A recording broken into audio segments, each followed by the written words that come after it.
Hey folks, the days are getting shorter and my meeting schedule is only getting longer, so it's time to go out for the first night ride in a while, and I'm going to also be testing out a new light, which is this little Magicshine thing. Full disclaimer, this was actually sent to me for free by the company. They were just hoping I would do a review video of it, but they didn't pay me anything and I didn't agree to say anything about it, so what you're getting is my honest feedback on how this is.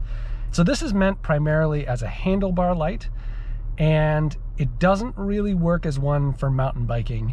It is great that it's small and light, and it actually produces a surprising amount of light for how small it is. It actually stayed put better than I thought it would, but it wasn't perfect. Sooner or later I would hit a bump and it would kind of start sliding around on the frame. Not a huge deal, but eventually I feel like if you were really doing gnarly stuff, it would probably just fall off and it'd be getting banged up a lot. So it's almost there. It would definitely be usable for kind of like a more chill night ride. Any kind of like road or gravel, that kind of thing, it would be perfect. But if you want to do a night mountain bike ride and you want to go hard, it doesn't really work as a light on your bike. So my question is, does it work as a light that goes on your helmet? It's not designed to be that, but I have jerry-rigged up this nonsense that you can see in the video. And so we're gonna try it. I already have my light that goes on the bike, but I've never had a helmet light before. I feel like that'd be really useful. So I'm gonna test them both out tonight, and we're gonna see how well that works, if it works at all. A few minutes later. Okay, so I figured out pretty much immediately that the setup that I had was not gonna work. Even with the little pretty light battery of this light, it was just too much weight on the top of your head flopping around. Every little root, my head is going like that. So I've got it set up a different way now. So I just have the light itself on top of the helmet, and this cable is going to run back to the battery that's in the top pocket of my backpack, and we're going to hope that that is long enough to not cause any problems. So I'm going to rig it up and try it out, I guess.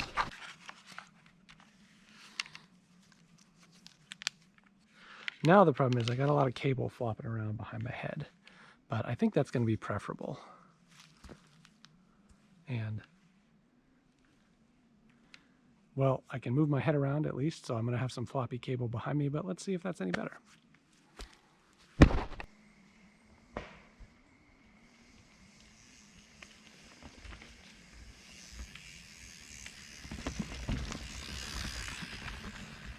So that is just the handlebar light at full brightness. Turn that off. That is just the Magicshine on my head at full brightness, although some of it is hitting the helmet itself, so it's not 100% of the light is getting out there. And this is the two of them together, which actually makes a pretty solid combination. I've got good visibility ahead from the handlebar light, and then if I want to look around, you can see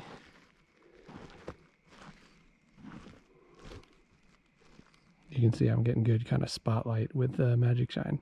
So it's a combination that actually works. The biggest problem is that the angle of the Magicshine with my setup is not adjustable. You'd really need like a real helmet mount.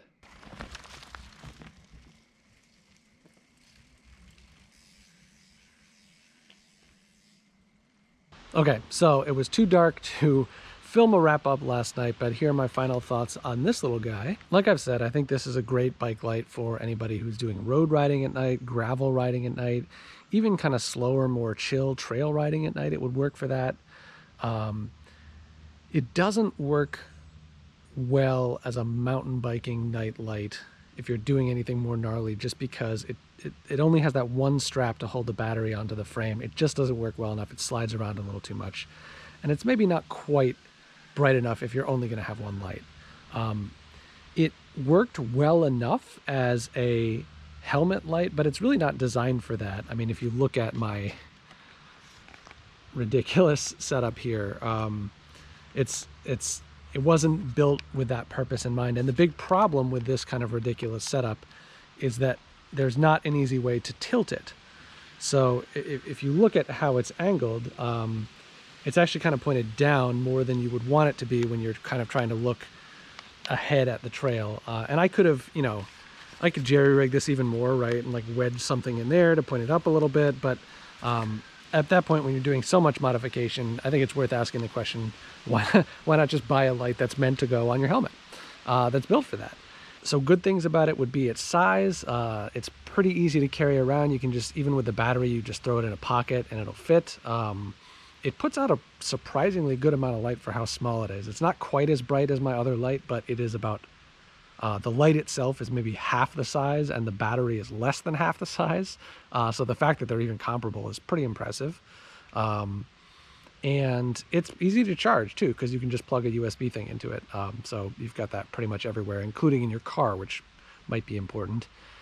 Downsides of it are just that, yeah, it's not quite with only one strap. It doesn't quite stay on a bike frame well enough for bouncing around in a mountain biking context. And it's really built for going on handlebars, as far as I can tell, not going on a helmet. And I would also recommend it just as like a backup if you're going out for a ride. You're not planning to do a night ride, but you want to have a light in your pack just in case. This is nice and light, but it still packs enough power that you know, you've got enough light to get home, even if you get lost and the sun goes down. Oh, by the way, this is not the video for this week. This is just a little thing about this light, but we'll have a regular video that isn't this.